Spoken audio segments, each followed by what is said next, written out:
In this video, I'll show you guys 10 tips that I used to grow my own business from just an idea to a fully functioning business in just 3 months as a college student. Without further ado, let's dive right into number one. Number one is finding your business idea. A business must be based on something you genuinely enjoy. So let's use an example. Let's go with my good friend Steve. Now, Steve loves photography. He just goes out into his backyard and takes pictures of things. In this case, that would be a good idea for Steve's business. Steve might want to make a business in photography. Choose something like that for your business. All right, so now that you have a general sphere of what you want to make it in, you have to understand the two different types of businesses.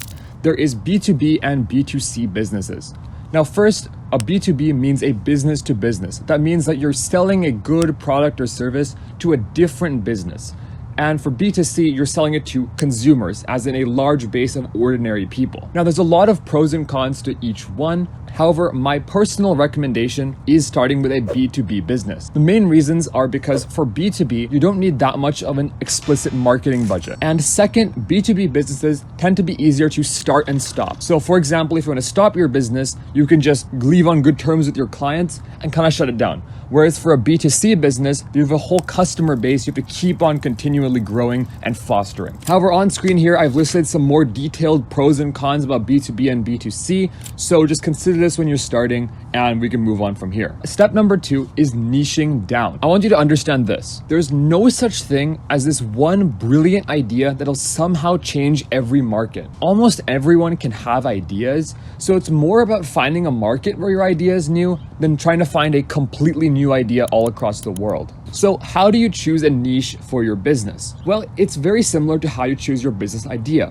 What is a niche that you actually have experience in? So for me, as an example, my niche for my business is specifically in the Minecraft sphere. Now, why did I choose Minecraft? It's because I have so much experience with it, right? I've been playing Minecraft since I was literally 5 years old, and I know this community inside and out, which would make it a strong niche. So choose a niche that you actually enjoy and you somewhat understand how it functions. So next, your niche must have a good mix of small and large firms. And the third criteria for a niche is there must be at least 1,000 firms in that niche that are in business. This is because if you don't have at least 1,000, you're going to simply run out of leads to outreach to sell your services. And again, this is specifically for B2B. And in terms of B2C, again, you should have a customer pool of at least 10,000 to 100,000 potential customers so you can actually build a customer base. And let's tie it back to this character we're building of Steve. So Steve has chosen his business, right? It's a photography business that's B2B. Two great things already decided. Now Steve has to decide his niche. Now let's just say, for example, Steve loves cars and he's always active in the car community. He loves going to car meets. Then there we go. That's a great niche for Steve to start. And now his business is going to be a B2B car photography business. All right, everyone. Now for step number 3, which is research. If there's one takeaway you get from this video, it is to not skip research. Now, here's what you need to understand. Your idea probably isn't special, and probably someone's already doing it, or if someone's not doing it, there's probably a reason why they're not doing it. It's a lot better to spend 1 week doing heavy research than spending 1 year in a business figuring out your entire idea sucks and having to stop it all the way down the road. So let's break down the process. Step 1 is just a gut test. You thought of this idea, you thought of a niche, everything sounds really great to you. Now it's time to just let that idea sit. Ponder on it. Don't get to work making a website. Don't start outreaching people. Don't start watching guides on YouTube. All right, so suppose you've waited for 1 or 2 days with the gut test and this idea still seems pretty solid to you. Now it's time to analyze some supply and demand. Now, if you have a physical business where you're actually going to be going in person and doing some service for people, then your best bet is going to be through personal connections and Google Maps. So on Google Maps, you'll just search up for competitors. So for example, for Steve, he would search up car photography firms in his area. And if he sees that there's car photography firms that are just outpricing him and impossible for him to compete with, then he might want to choose a different business idea. Now, for Steve to analyze demand for a physical business, it's definitely harder because remember this, demand for something is not the same as a number of potential leads, right? So for example, Steve could see that there's 100 different car dealerships in his area, but he still won't know if there's actually demand for car photography. So in that case, the best way to get a little bit of a test of demand is just to go up to people and ask them, hey, do you think there's demand for this, and then just ask a few people, get a general understanding, and then you can kind of monitor demand that way. Now, for a digital business, which I think many of you watching this video are interested in, one great tool I recommend for supply and demand is called Apollo.io. So you can search up for businesses with similar keywords to you and see all the lists of competitors. And assuming that a digital business can operate worldwide, it'll give you a good understanding of the total competitors that you have. Now, Apollo also has a way to actually measure demand for something, and that's through its customer buying intent. So with this, you can just search up buying intent of certain services for your ideal customer industry. And then from there, you can see, are the firms that your niche is in actually interested in the service you're offering? All right, now the last step of doing research is actually talking to industry professionals. A lot of the times, on paper, this sounds good, but there's some underlying thing that's known in the industry that will make this idea completely obsolete that you have. So make a LinkedIn account. It's great for finding people and business professionals. I think if you're not selling anything to anyone, you're just asking for advice, most people will really not have any problem helping you. And at least 3 or 4 professionals will get you a good understanding. And from there, you will have a much better understanding of if your business idea actually works or not. Now it's time for step number 4, which is designing your service. What does this mean? Because this sounds easy on the surface, right? For example, for Steve's car photography service, Steve would be like, oh, this is so obvious, right? I'm just gonna email a person, they're gonna say yes, I'm gonna go to their car, I'm gonna take photos of their car and send them the photos. But you need to actually really dissect this and figure out every single little step of the process, because it actually uncovers many holes in your business idea. I know from personal experience. And don't think about marketing or sales when you're doing this, okay? Assume this client is already interested in working with you. So you'll realize quickly that this needs an insane amount of thought. And this is what I want you to do. Take a marker, have a whiteboard, and just circle around your room in deep thought. Just think, okay? It's gonna be a lot of thinking. You're gonna be very confused, but that's fine. The more confused you are, the better, because that means you're uncovering a lot of these very, very deep ingrained problems or things that'll come up anyway. It's a lot better to think about this now and create an actually well thought solution than think about it later when you have a client that you have to fulfill and you have no idea how to do this for them. I want you to spend at least 1 entire week on workflow. Now, at the end of this week, when you've really thought about it and designed your whole business workflow, you want to present it to someone. And I would seriously consider just making a pitch deck. Like, that's what I did.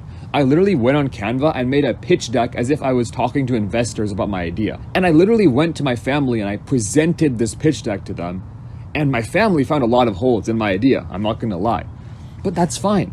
And you can even reach back to the industry professionals you talked to earlier and just ask them for another meeting, right? Again, this all ties back to planning your business properly before you start. So that way, when you actually get started, you know what you're doing and you actually have a solid foundation to build off of. All right, guys, now it's officially time for branding.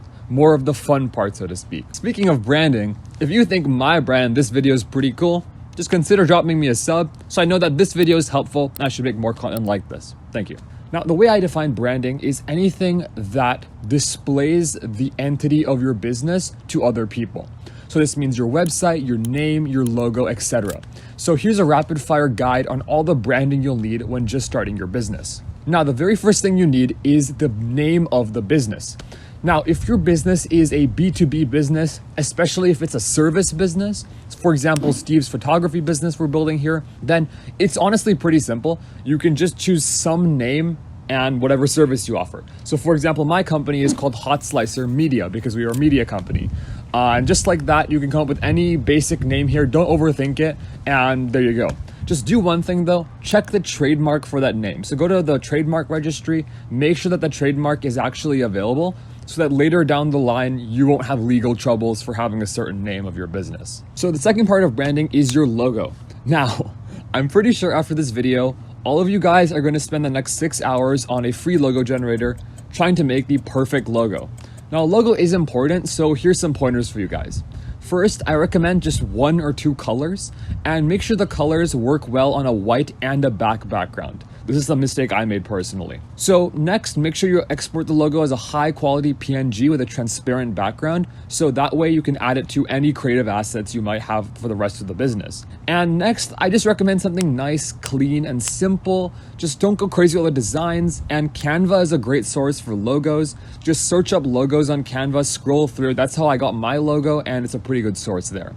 All right, the next third step of branding is going to be your domain and your email. Any serious business does not use an @gmail.com address. In fact, most companies you might be outreaching to have a filter against that, which means like literally your email won't even reach your prospect's inbox if it ends with @gmail.com. That's why you need a @company.com or .org address. Now, the way you do this is pretty simple.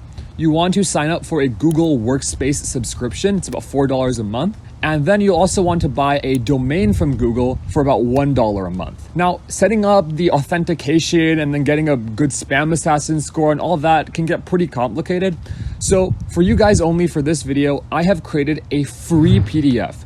This PDF is a complete guide of this entire video, and it features very helpful guides on YouTube that I use personally to set up all of the stuff mentioned in this video.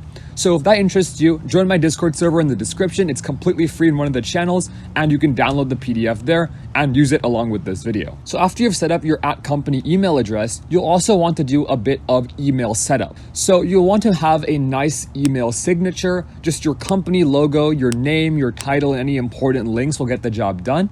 And also make sure that your profile picture is a nice clean headshot of you. So an important thing to remember is that you are a representative of your business, right? So your business is never reaching out to someone. You are reaching out to people, but you're representing your business, which means that your profile photos should never be your business logo. That just comes across as very artificial, and people like talking to other people, not like this random entity that's a business, right? All right, next for branding, we have the website.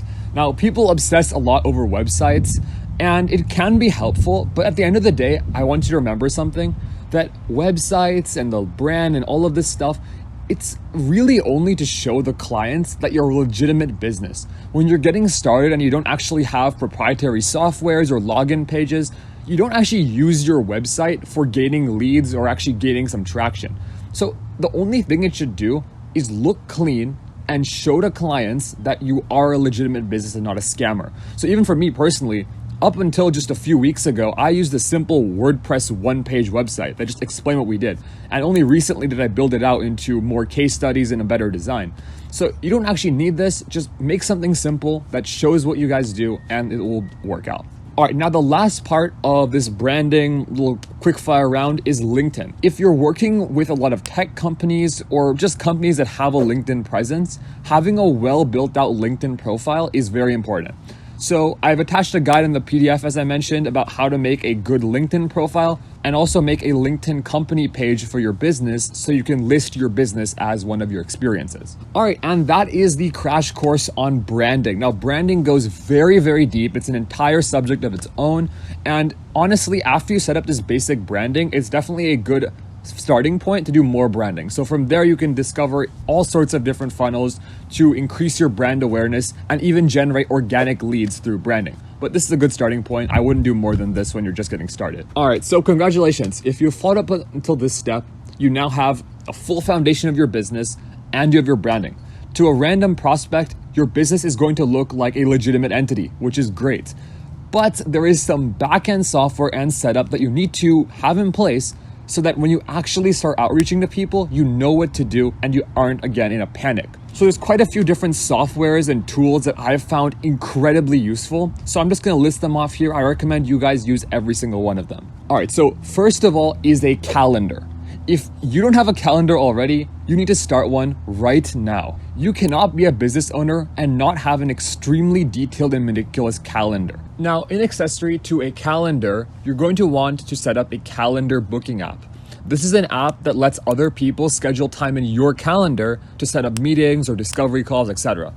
Now, personally, I used to use an app called Calendly, and I think if you just have one meeting you need to do, that's enough. Just use a Calendly link. But if you do think you're going to have multiple meetings of different durations and with different people, then I recommend an app called Cal.com, because for free it lets you have more events at once than Calendly. But bottom line, set this up and it'll stop this email hot potato of when to actually do a time. And most industry professionals use this. So if you don't use it, it's going to be a big red flag to any of your prospects of why is this business not using calendar apps. All right, so the next thing is going to be a payment method. This is something that often happens, that you finally have a client, you did all the delivery, you've put all this work in, and now you don't actually know how to collect payment from the client. Generally for payments, there's two things. There's going to be an ACH bank transfer where you just give them your routing number and your account number and they just send you an invoice that way. Or there's Stripe. Now, personally, I recommend you just use Stripe. Stripe does take a fee of 2.9%. So make sure you charge your clients that Stripe fee so you don't lose out on your profits. Trust me, I made that mistake. And Stripe is very easy to set up. You can just link your bank account to it.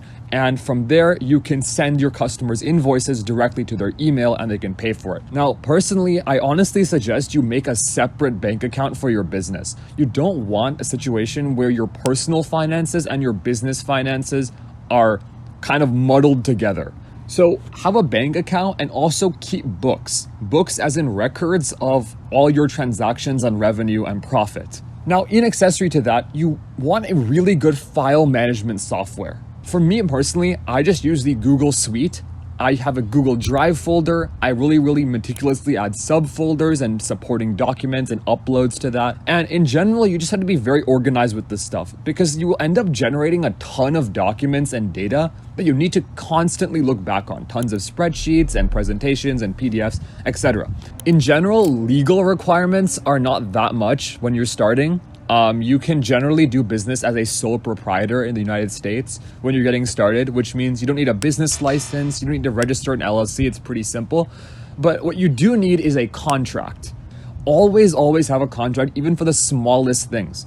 So for a contract, I recommend using JotForm. They have a lot of free templates for any contract you can imagine. And there's also a lot of pro bono lawyers associations. Pro bono means like they're basically just lawyering for free. In general, if you're doing something simple like photography, like Steve is, then I think JotForm will do the trick. But if you're doing something more complicated, definitely check it over with a lawyer. Now, to actually sign this contract once you've drafted up in PDF format, I recommend an e-signature software. Now, JotForm is pretty bad for e-signatures because it only allows 5 signatures per month, which is pretty terrible. Like, we gotta be balling out here, right? We can't only have 5 clients a month.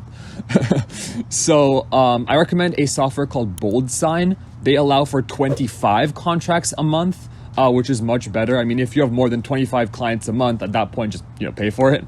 And make sure the contract has their address, their actual legal name, and like information like that. It's very important. All right, guys, we're here. Now on to number 7, finding and outreaching clients. Let's go. It's pretty crazy that all these gurus, they want you to start with this step. They literally start their guides with, oh, here's how to set up an outreach software and start emailing people, which I find completely ridiculous because just look at how much prep work is needed beforehand. This prep work is not something you do when you actually have a client that's knocking on your door. This is something you do before you have a client so you can actually do a good job. Now, since you already chose a niche that has small and large firms, as I told you in the start, you'll already know a pretty decent route to take for outreaching to clients. You want to start with the smallest possible company you can find. Now, generally, these tiny companies are not going to be found on outreaching softwares like Lead Finder or Apollo.io.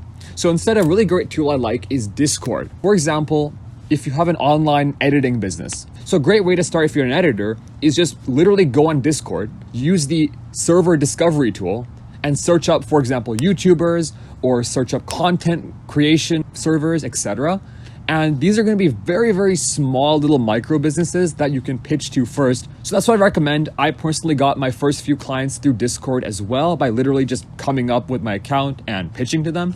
And it's also good because you're right there, right? You're talking with them directly. It's not just an email because emails can just be, blasted out by bots. So emails are generally ignored.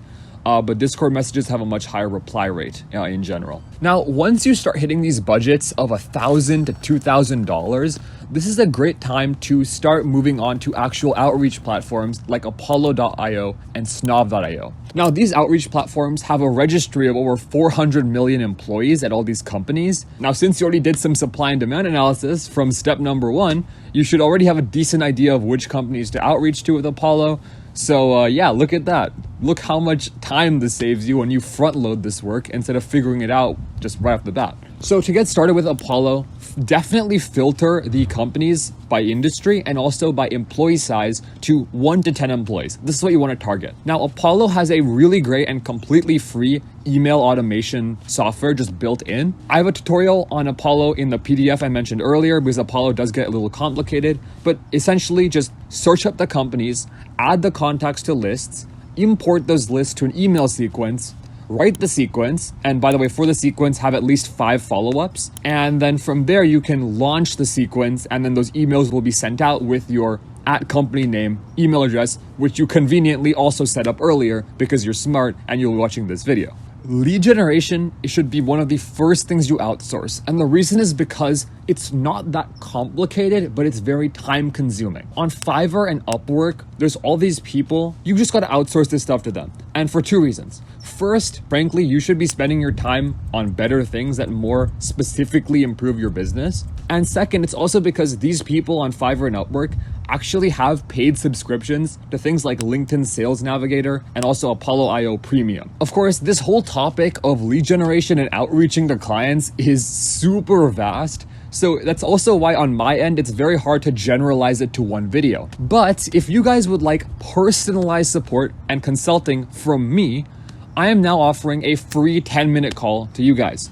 So check out the description and the pinned comment. You guys can schedule a call with me, 10 minutes of my undivided attention. And from there, we can also discuss if you'd be interested in paid business consulting. So if that interests you, then just sign up for a time slot down below. All right, guys. So now on to number 8, which is closing clients. So from number 7, hopefully you've now have a good set of leads and you're sending out emails on repeat and possibly even outsourcing that. Now, what's going to happen is you're going to get barely any replies.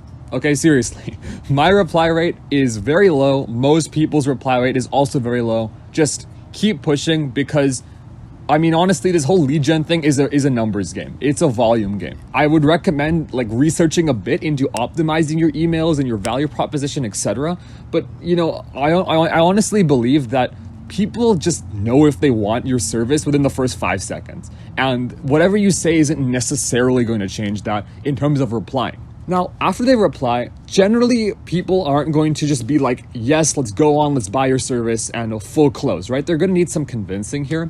So here's how to close your clients. So you might have heard from all these gurus about, oh, just, you know, hop on a call with them and then use all this very manipulative sales language and then close them right there on the call, which is unfortunately not true. That is a myth, and that is probably what they use to get you to join their communities. The one call close, at least from my experience, is completely impossible if you're working with an actual legitimate business. How it works is generally in 3 different touch points. So the first is a discovery call. So in the discovery call, you want to ask questions to determine if the client's a good fit and also uncover what the client needs, or as you call pain points. Now, there's a whole guide on the discovery call. I'm not going to yap about this because it's a very studied thing, and I've put some guides to discovery calls in my PDF, as I mentioned earlier. But basically, first call, no selling, no pitching, just ask them questions, and you can maybe do a quick intro to your business if they need a little bit more information on what you guys actually do. Now, the only thing you want to accomplish from a discovery call is book another call. So after you book a second call with this client, I want you to actually go on Google Slides or Canva and make a proposal deck. Okay, like make a slideshow. Show the client that you actually care and are putting effort. I'll show you guys some of my proposal decks on screen here. I add the animations, I make these things detailed, and I very clearly show the client what they're going to expect with me. When you have this proposal deck ready, there's 2 things you can do. You can either just email the proposal deck to them. I recommend this if it's like a bigger company and their time is more sparse, or you can just present this proposal deck to them live on the call.